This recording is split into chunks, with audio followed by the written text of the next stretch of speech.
Jeremy Lin, to the point.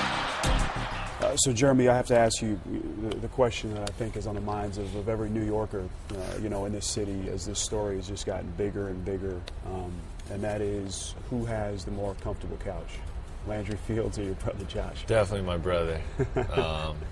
Landry's, I was kind of sleeping in the fetal position. I didn't exactly fit, but definitely my brother. How much fun has this been for you? I mean, you go from obscurity. I mean, we've heard the story now for the last 13 days, the last 2 weeks. What's it been like for you, and how much fun is it for you? I think the biggest thing is how fun it's been, because last year was really tough, and I think me talking about it doesn't do it justice, but it was just really tough being on pins and needles the whole season, not knowing if they're going to keep me, if they're going to send me to D-League, what their plans were for the next year, and I think I had so much pressure on myself and pressure from everybody else with the media that I had lost my passion for the game, and I lost, the joy of the game, and now it's all flooding back. Playing on this team, playing the way we're playing, winning games, and playing as a team. You won a state championship at Palo Alto High in California. You weren't recruited out of high school. You sent out tapes of yourself to a bunch of schools that really didn't respond to you. At Harvard, you lead the Crimson to more success than they had had at that point in about a quarter century. It had been 25 years. Yet you still didn't really garner a lot of attention. Undrafted, of course, as the story goes now. You don't strike us as someone who's got a chip on your shoulder, but deep down, how much motivation did you draw from people overlooking you, again, at every step of the way, all these so-called basketball experts? Obviously, I think it hurts. I would say I don't play to prove people wrong, but I would also say I remember every little thing that happens. And so, I know where I want to go with my career. I know I have a vision for what I want to do with this platform, and that's what really drives me and motivates me. But obviously, at times, getting overlooked will be frustrating. Do you see yourself as the ultimate underdog?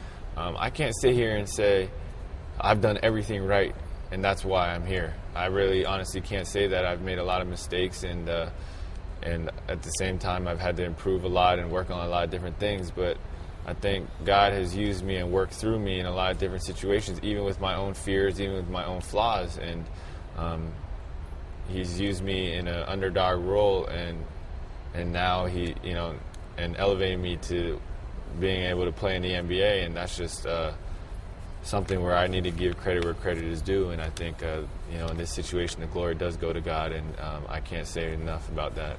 Where did the faith come from? Was it just the upbringing with your parents in your house? And you mentioned before, there were moments where you really doubted the last couple of years that this would actually happen. How much did your faith kind of pull you through?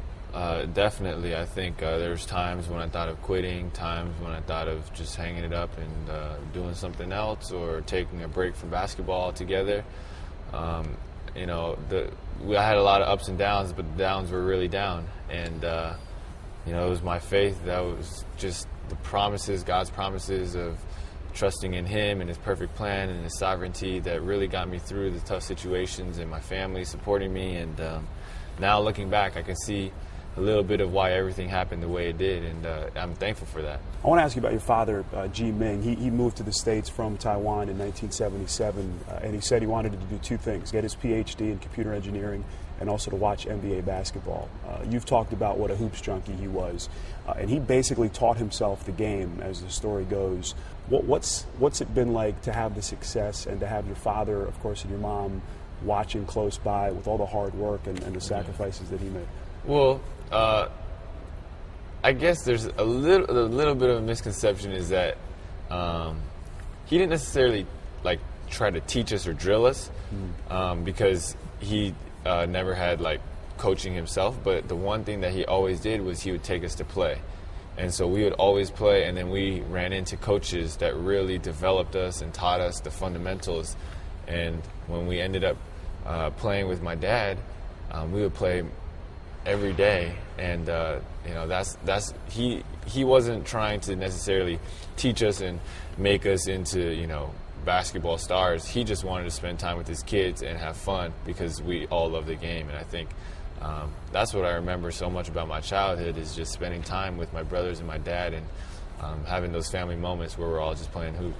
What's his reaction been like the last couple of weeks? He's just super excited, and same with my mom, just because I think they see a different joy in me on the court that they didn't see last year.